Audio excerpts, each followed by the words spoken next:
जीवन में जो फैसले हम ले लेते हैं वो हमारे जीवन को कहीं तक सार्थक कर देते हैं और कई बार ऐसा होता है जो हमारे जीवन में लिए गए फैसले वो हमारे जीवन का अंत भी कर देते हैं।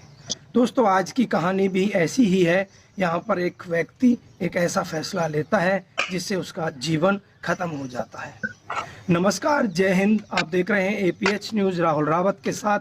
तो दोस्तों, आज की जो सच्ची कहानी है वो बिहार के मुजफ्फर ज़िले में एक गांव पड़ता है रामपुरसा।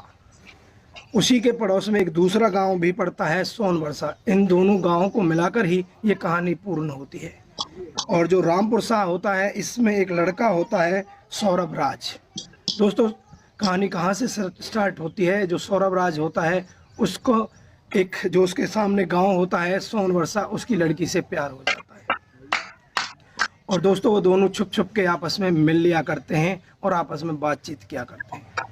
इन सब की खबर लड़की के परिवार वालों को चल जाती है और परिवार वाले इसका विरोध करते हैं और लड़के को पकड़कर उसे जमकर उसकी पिटाई की जाती है।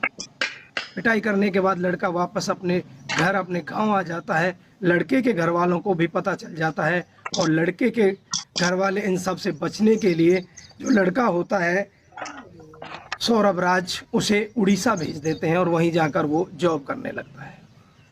दोस्तों, उड़ीसा में रहकर वो जॉब करता है और वहीं से जो पैसे कमाता है वो अपने घर वालों के लिए वहीं से भेज दिया करता है। दोस्तों, काफ़ी समय ऐसे ही धीरे धीरे बीतता रहता है। सौरभ राज वहीं पर नौकरी करता है और पैसे अपने घर वालों को भेजता रहता है। दोस्तों, एक दिन वाकया कहाँ से बदलता है, कहानी कहाँ से बदलती है। जो सौरभ राज होता है उसकी चचेरी बहन की शादी नज़दीक आ जाती है और सौरभ राज उसमें शामिल होने के लिए अपने गाँव वापस आ जाता है रामपुरा में। दोस्तों, जैसे ही सौरभ राज रामपुरा में आता है तो जो लड़की वाले हैं होते हैं उनको भी खबर लग जाती है कि सौरभ राज वापस गांव आ चुका है। और लड़की सौरभ राज को फ़ोन करती है और उसे अपने पास मिलने के लिए बुलाती है। जैसे ही सौरभ राज सोनवर्षा गांव में जाता है लड़की से मिलने के लिए और वहां पर लड़की से मिलने वाला ही होता है, तभी लड़की के घर वाले वहां पहुंच जाते हैं।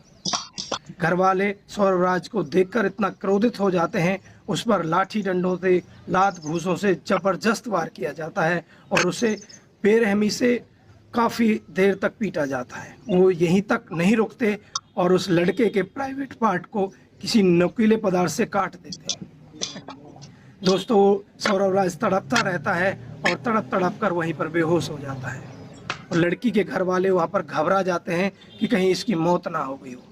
दोस्तों, उसे उठाते हैं और हॉस्पिटल में ले जाकर भर्ती करा देते हैं और वहाँ से फरार हो जाते हैं। इधर सौरभ राज के घर वालों को भी पता चल जाता है। सौरभ राज के घर वाले वहाँ पर हॉस्पिटल में पहुँच जाते हैं और कुछ ही देर बीतने के बाद सौरभ राज को डॉक्टर मृत घोषित कर देते हैं।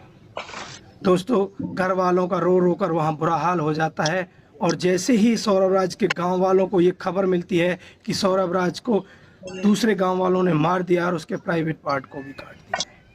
दोस्तों, गांव वालों का गुस्सा इतना भर जाता है गांव वालों में कि गांव वाले हजारों की तादाद में हॉस्पिटल पहुंच जाते हैं और वहां से पूरा गांव एक निर्णय लेता है और जो सौरभ राज होता है उसकी डेड बॉडी को उठाते हैं और सोनवर्षा गांव में पहुंच जाते हैं, उसी घर के सामने जिसमें वो लड़की रहती थी। लेकिन वहां पर जाने के बाद उस घर में कोई भी दिखाई नहीं देता।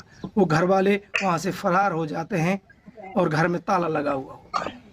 दोस्तों, पुलिस भी वहां पर मौके पर पहुंच जाती है और गांव को पूरी छावनी में तब्दील कर देती है, क्योंकि वो पुलिस नहीं चाहती थी कि कोई भी आगे जाके और भी उपद्रव हो। इसलिए पुलिस उसको छावनी में बदल देती है और घर वालों को समझाती बुझाती है। घर वाले एक निर्णय और ले लेते हैं, समझ तो जाते हैं लेकिन एक निर्णय साथ साथ में और भी ले लेते हैं।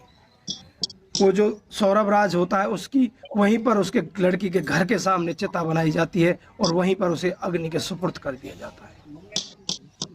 दोस्तों, एक छोटी सी गलती, एक छोटी सी अपनी सोच कितने बड़े अंजाम दे देती है, कितने बड़े क्राइम को अंजाम दे देती है। सौरभ राज अगर उस दिन उस बात को डिले कर देता, डिनाई कर देता तो शायद ये कांड नहीं होता। सौरभ राज अगर वहाँ नहीं जाता तो शायद उसकी मौत नहीं होती, आज वो जिंदा होता। तो दोस्तों, आप लोगों ने देखा किस तरह से एक गलत निर्णय पूरे जीवन को खराब कर देता है। दोस्तों, इस कहानी का उद्देश्य हमारा किसी को परेशान करना नहीं है, किसी को बरगलाना नहीं है। हमारा उद्देश्य यही है कि आप लोग जागरूक हों और ऐसे निर्णय ना लें जो जीवन पर आपके बनाए। तो दोस्तों आज के लिए बस इतना ही, फिर मिलते हैं किसी नए मोड के साथ।